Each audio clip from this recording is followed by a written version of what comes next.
Now look at the second function of a constitution. Specification of decision making powers. Now what this point means? The constitution specify who has the power to make decisions in a society. It decides how the government will be constituted. I will explain this point. A constitution is a body of fundamental principles according to which a state is constituted or governed. But what should these fundamental rules be? The first question you will have to decide is who gets to decide what the laws governing the society should be.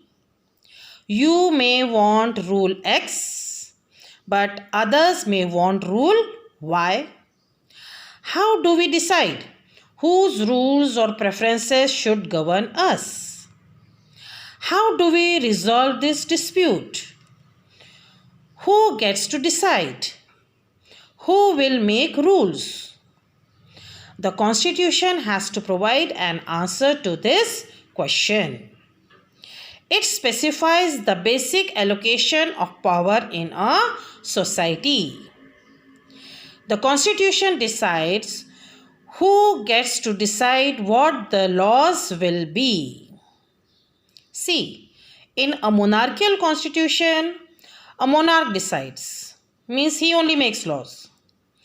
In some constitutions, like old Soviet Union, one single party was given the power to decide.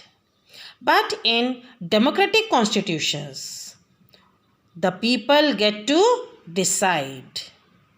Now the question arises, how should the people decide? Should the people express their preferences by electing representatives? But if the people act through their representatives, how should these representatives be elected? How many should there be? In the Indian Constitution, the Parliament gets to decide laws and policies. If the Parliament has the authority to enact laws, there must be a law that bestows this authority on Parliament. So this is the function of the Constitution. It is an authority that constitutes government in the first place.